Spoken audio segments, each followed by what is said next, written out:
I'm somebody who took jokes too far and was really, really, really stupid and inappropriate. Once in a while, maybe once a year, I get kind of bombarded on Twitter with, Shane's racist, and then they'll post screen caps and blog posts and all these things, and I ignore it, and I just say, I'm not racist, so I ignore it. So all of those apologies, if you accept them, thank you. If you don't, I 100% understand, because there was a lot. And a lot of that is stuff that you probably will never forgive me for. I mean, you've had your experience with cancel culture, right? Like, I'm willing to lose everything. At this point, realizing how many people I've hurt or how many people I've inspired to say awful things or do anything awful, like to finally just own up to all of this and be accountable is worth losing everything to me. Everything, you learn from everything, and everything does affect you in a way, and I think people who maybe like make a living doing that or were talking badly about me or whatever, even if they think I deserved it, I always know that person will learn something from that at some point. Like, this is going to be an interesting one. Alright friends, let's talk about Shane Dawson. And before anyone says it, no, this is not just a remember when he did that video. This isn't a scandal recap. This is a cultural autopsy, if you will. Because if you were on YouTube at literally any point between 2008 and 2020, Shane Dawson wasn't just a creator. He was an era. Actually, multiple eras. He's one of the clearest case studies we have of what happens when the internet grows up faster than the people who built it. Shane represents something bigger than controversy.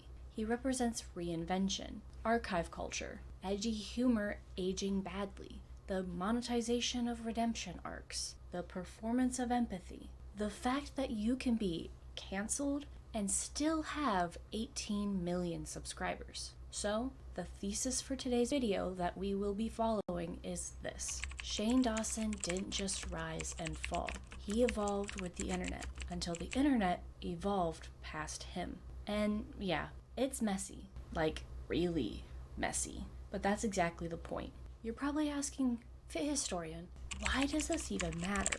Why spend 30 to 40 minutes dissecting someone's YouTube career? Well, one, cultural influence. Shane literally set trends. Conspiracy vlogs, beauty docuseries, pseudo-investigative journalism on YouTube.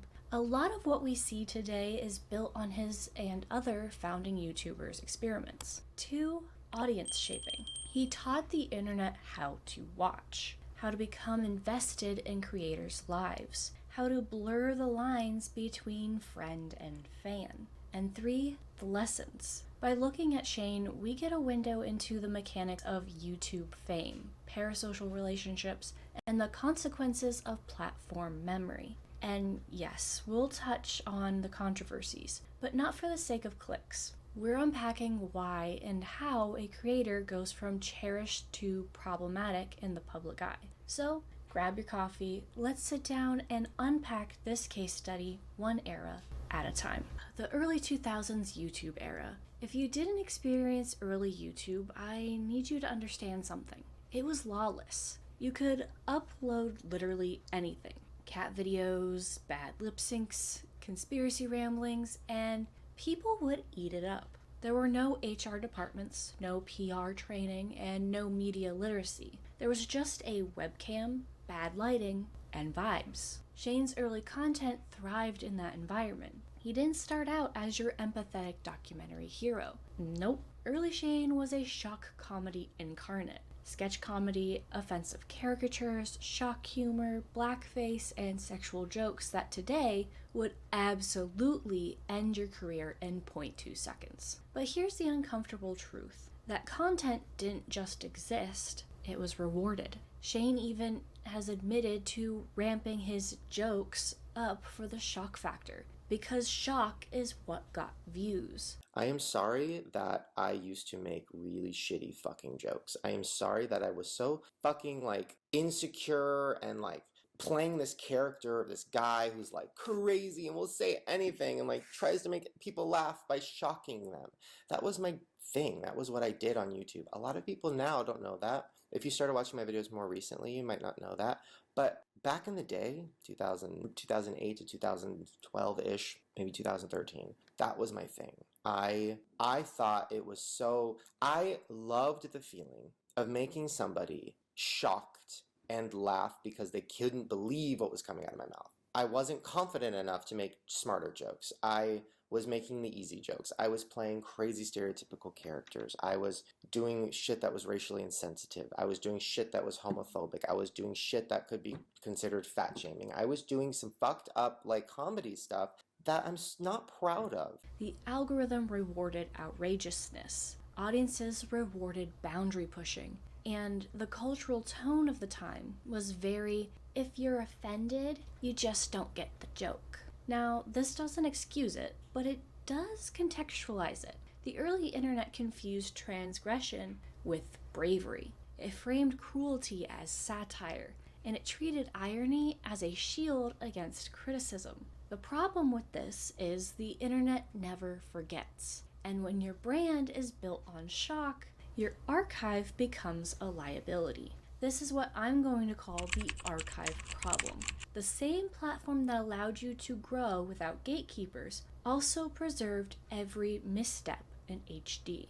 Growth narratives are possible, but digital permanence means your past is always one viral thread away from resurfacing. Shane's early era isn't just about bad jokes. It's about a platform that matured while the receipts stayed perfectly intact. And hindsight, my friends, is an unforgiving teacher. Before we really dig into the empath era and the documentary Reinvention, I should probably admit something. I was subscribed to Shane back in the day. Not anymore, don't worry. I haven't been for a very long time. I got into YouTube more seriously in college around 2016, maybe 2017-ish. And before that, my main use of the platform was searching for dumb meme videos or whatever viral nonsense made me laugh for 5 seconds. Started watching YouTube on a regular basis by starting with beauty content, because I wanted to learn how to do my makeup. This evolved into watching creators on a regular basis, and that's how I was introduced to Shane, funnily enough. When I found Shane, I had no idea about his early shock comedy past. I entered,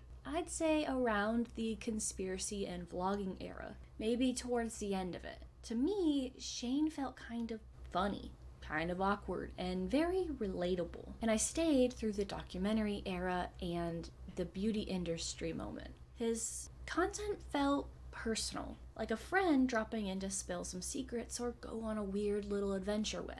Like a lot of people, though, I learned about the older content when everything came crashing down in 2020. And I'm putting crashing down in quotes on purpose here, because I don't actually think his world crashed as hard as he would later describe it. But we'll absolutely come back to that when we talk about the aftermath. I share this personal tidbit with you because I wasn't watching from some detached historian tower while this all went down. I was part of the audience, and I'm sure some of you were too. And I watched this reinvention happen in real time. And you know what? Here's where things get fascinating. Because Shane didn't stay in shock comedy mode forever. He pivoted, and then pivoted again, and then pivoted again. Pivot! Pivot! Pivot!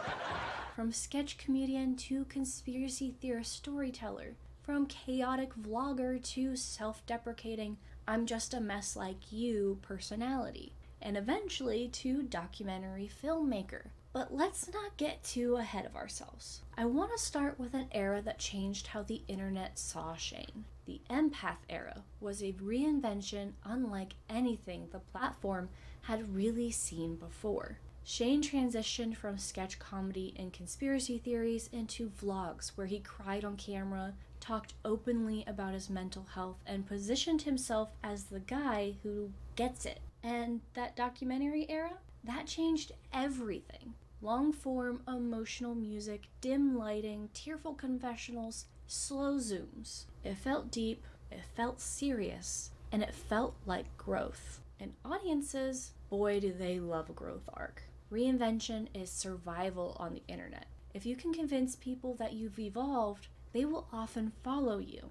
Fail to do so, and, well, we know how that plays out. Some of the series he created in the documentary era were the Jake Paul series, a deep dive into one of YouTube's most polarizing figures, done with a mix of curiosity and empathy. Then there was the beauty industry docuseries with Jeffree Star, where he embedded himself with Jeffree, learned about his world, and, of course, dramatized it for clicks. He also had the conspiracy series, where he would talk about common conspiracy theories like Flat Earth, which he still does on his podcast today, but I don't want to go down that road today. We'll leave that for another video. The genius and controversy of this era was that Shane wasn't just entertaining, he was manufacturing intimacy. Fans felt like they were on the ride with him, sharing in his emotions and discoveries, and yes, that made for really compelling content, but also a double-edged sword. Because the more intimate you feel, the more invested you are, and the more shocking the resurfacing moments become later on. This era is also when a lot of fans, including myself, didn't know the full scope of his past. We were experiencing him as this empathetic narrator, the guy who cried, worried, and celebrated with us, and that created a sharp contrast for what came later, when all those old sketches, impersonations, and questionable humor resurfaced. It didn't just feel like mistakes, it felt like a betrayal of trust. And here's the kicker. Shane, knowingly or not, had built a persona so intimate that fans assumed moral alignment. And when the internet finally started taking a closer look, fueled by increased screen time, cultural shifts, and yes, pandemic lockdowns, the gap between persona and archival content became impossible to ignore. So, the empath and documentary eras weren't just a content evolution. It was a case study in parasocial engineering. And yes, I'll admit it, I fell for it. But like anyone looking back, you start to see the mechanics behind the magic. And that's where the story gets really interesting. Let's talk about the documentary era a little more seriously, because this was peak influence for Shane. These series weren't just popular, they shaped YouTube culture. They blurred the line between journalism and vlogging, between investigating and friendship.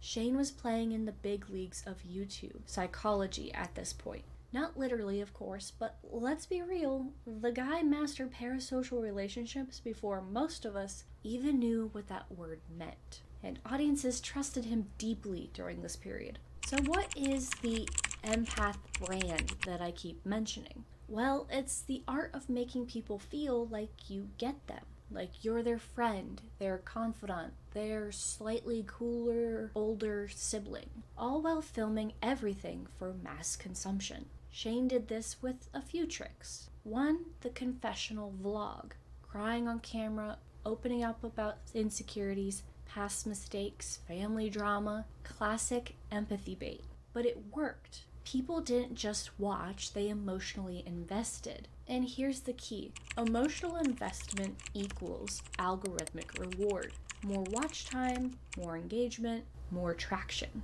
2, immersion storytelling. Let's think about the Jake Paul series, or the beautiful world of Jeffree Star, or even the Tana Mojo video. He wasn't just narrating, he was embedding himself in other people's lives, dramatizing every interaction, giving audiences a front row seat. You felt like you were on the journey with him, whether it was investigating a conspiracy or learning how to contour. 3, accessibility. Shane never positioned himself as untouchable. He made fans feel like they were in on secrets, like they were the chosen ones who got to peek behind the curtain. And yes, it's manipulative, but it's also why millions kept coming back. This era raises a critical question. When does empathy become performance? The empath persona is powerful because it positions the creator as morally safe. If someone cries with you, they must understand you, right? If they platform controversial figures gently, they must be fair, right? But emotional framing can also soften scrutiny. The The documentary format gave Shane credibility. It elevated him from YouTuber to storyteller, but it also shielded him from the deeper accountability conversations that were slowly building. And that shield wouldn't last for long. Now we need to talk about 2020, because without 2020, this chapter doesn't play out the same way it did. It's very tempting to frame Shane's resurfaced clips as inevitable. The internet always digs things up. Problematic content always comes back. And yes, that is true. The archive always waits. But 2020 wasn't a normal year online. It was a pressure cooker. When COVID hit and lockdowns began, millions of people were suddenly inside. Work moved online, school moved online, social lives moved online, boredom moved online, and anxiety moved online. Everything was now online. Screen time skyrocketed. People weren't casually consuming content between errands anymore. They were marinating in it for hours a day. And when you spend that much time online, you start looking closer.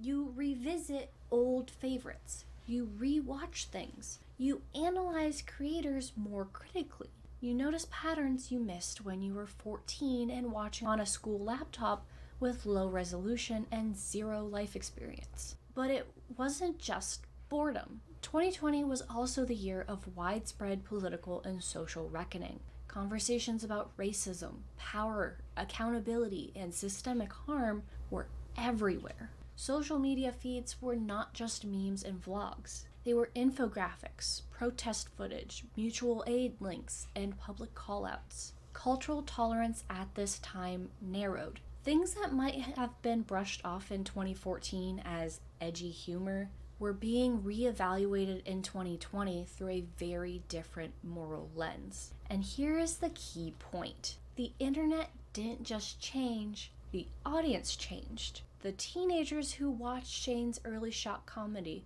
grew up. They went to college, they took sociology classes, they had jobs, they met people from different backgrounds. They developed a language for things that once just felt vaguely uncomfortable. So when old clips resurfaced, they didn't land the same way. They landed in a world that had spent months talking about racial harm. They landed in a world hyper-aware of exploitation and power imbalances. They landed in a moment where people were asking loudly, who gets platforms and why? And the clips weren't small. Blackface sketches, sexual jokes involving minors, racial stereotypes played for laughs. A different time kind of humor that suddenly felt extremely present. The archive met a culture that no longer wanted to excuse it. That is the whiplash, my friends. The contrast between his 2018 to 2019 empath era persona and the problematic humor of his early work was jarring. And because of how invested people were, emotionally, algorithmically, and socially, the backlash was immediate and intense. Because just months earlier, Shane was riding the high of documentary prestige. He was the empathetic interviewer, the soft-spoken redeemer, the guy who cried on camera and talked about growth. And now the internet was replaying a completely different character. Not the empath, but the shock comedian. And those two personas could not coexist in 2020. And if you brand yourself as emotionally evolved, culturally sensitive, and deeply reflective, the standard you are held to is higher. Your past is judged against your present branding. So the backlash felt explosive, not just because of what resurfaced, but because it contradicted the narrative arc people had emotionally invested in. It felt like betrayal, and betrayal travels fast online, as we've learned in the past case studies. So was COVID the sole cause? No, but it was the accelerant. Lockdown increased time, attention, and emotional intensity. Social movements increased moral clarity and decreased tolerance. A maturing audience increased critical language. All three converged. That convergence is why 2020 was pivotal. It wasn't just that Shane's old content resurfaced. It resurfaced at the exact moment the culture was least willing to absorb it quietly. And once that wave hit, it wasn't just about old jokes anymore. It became about sincerity. It became about whether reinvention had been genuine. It became about whether growth is something you claim or something others decide you have earned. And that is a much harder thing to control. So Shane's past is out, people are outraged, and now comes the tricky part. How do you respond when the internet decides you're canceled? Shane's approach was, well, a mix. A mix of denial, defensiveness, explanation, and a little bit of, hey, let's cry together. So let's go ahead and unpack it, because this is where we can really see the clash between a creator's persona and cultural expectations. First up, the apology videos. Shane posted several, trying to contextualize past actions, explain his humor choices, and reflect on how he had changed. Classic apology strategy, but YouTube is no ordinary courtroom. It's performative, algorithmic, and very public. And in Shane's case, the internet didn't just want an apology. It wanted him to reckon in a way that matched the severity of the resurfaced content. So, here are 3 things that were important at this stage. Number 1, tone matters more than words. Shane's apologies often came off as too casual, too self-reflective without taking full accountability, or leaning on humor to soften the blow. When your past includes impersonating racial and ethnic stereotypes,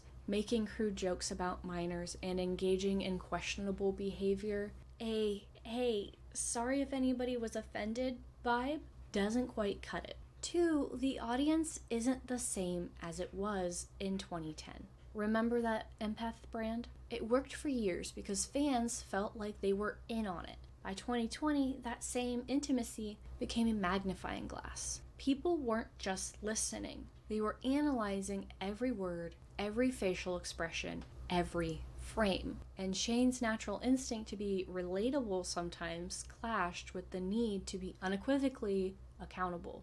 3, social media amplifies everything. Every clip, every tweet, every screenshot of old content fueled the fire. It's one thing to apologize to your direct audience, but when 100 different creators are breaking down your actions for tens of millions of viewers, your words are fighting against a tidal wave of scrutiny. It also didn't help that 3 days after he published his Taking Accountability video, which was his most recent video apologizing for his past actions, he went live to watch Tati Westbrook's video where she said it was Shane and Jeffrey who orchestrated the Bye Sister video and essentially caused Dramageddon 2. But that's a whole other situation that we'll get into in another video. But the reason this live was so impactful was that it let the viewers into a new side of Shane that directly rivaled the empathy they thought they knew and that had just took accountability 3 days prior. In the video, instead of watching the video and providing calm, thoughtful reactions, Shane crashes out big time. And the aftermath? Well, it's a mixed bag. Shane didn't vanish from the platform. He's still monetized, still posting, and still has loyal fans. He did lose monetization for a short period, I believe when this whole crash was going on, but it didn't last. He was eventually remonetized. At least his Shane and Shane 2 channels are monetized today. But the cultural trust shifted dramatically. The empath brand that once drew people in now works against him in a way. Every video, every post is measured against the resurfaced past. Now, here's a takeaway for creators and fans alike from this section. How you respond matters as much as what you did. Apologies aren't just about saying sorry. They're about signaling understanding, accountability, and change. And on the modern internet, the rules for that have evolved faster than most creators can keep up with, or are willing to keep up with. Now, I also want to do like a little coffee chat honesty for you here. Watching Shane navigate this in real time felt messy, but also predictable. He built his brand on relatability, empathy, and intimacy, and those same traits make public scrutiny hit harder when your past comes back to bite you in the ass. It's almost like the internet saying, remember that friend you trusted? Yeah, they weren't exactly who you thought they were. were they? So in a weird way, the apology videos are almost a case study themselves, showing us the tension between old YouTube strategies, modern accountability, and audience expectations in 2020. And let's be honest, it's fascinating to watch unfold. Here's the myth we need to unpack. Cancellation is not a binary. It's not career over or completely fine. It's audience segmentation. Shane didn't disappear forever. Sure, he stepped back for a bit, but ultimately he did return. His numbers dipped, but didn't vanish. His core audience remained. This is conditional acceptance in action. A creator can lose mainstream favor while retaining niche loyalty. The internet doesn't operate as one collective jury. It actually operates as clusters. Some viewers decided his past was unforgivable. Some decided that he apologized. Some decided they just didn't care. And all three groups can coexist simultaneously. This kind of complicates the idea of accountability, because platform survival is no longer dependent on universal approval, just sufficient loyalty. So we've teased this before. The big question: did his career really crash? Now that we've walked through the rise, reinvention, and the 2020 cultural whiplash, it's time to take a step back. Shane's world, as he tells it, was obliterated. Subscribers plummeted, sponsors pulled, drama exploded across Twitter, TikTok, YouTube, and even mainstream media. But here's the thing. From a literal platform-based perspective, not really. He still posts, still monetizes, still has fans. His world didn't implode. But from a cultural standpoint, totally. The perception of him changed overnight.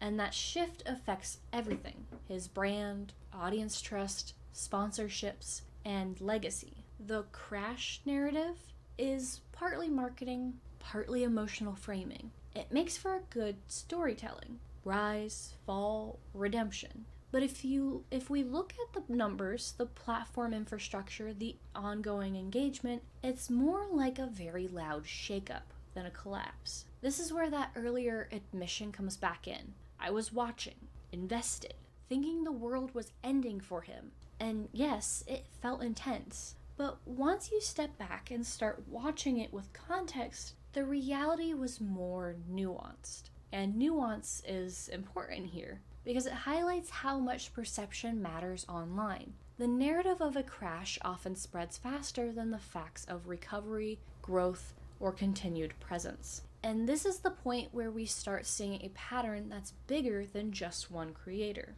Shane's story isn't unique. It's a case study in how the internet remembers and judges. So at this point, here are a few key takeaways. Number 1, parasocial intimacy is a double-edged sword. When fans feel like you're their friend, they forgive missteps until, well, they don't. The more closeness, the sharper the backlash when trust is broken. 2, humor ages faster than personas. Jokes that were fine in 2010 don't fly in 2020. And with every resurfacing clip, the disconnect between past and present personas becomes painfully obvious. 3, apologies are cultural performances. Saying I'm sorry isn't enough. Tone, context, platform, and timing all matter. And in Shane's case, the casual, slightly jokey apologies didn't meet the internet's evolved expectations. 4, the audience evolves faster than the algorithm. Shane's empath brand worked perfectly in the context of early 2010s YouTube.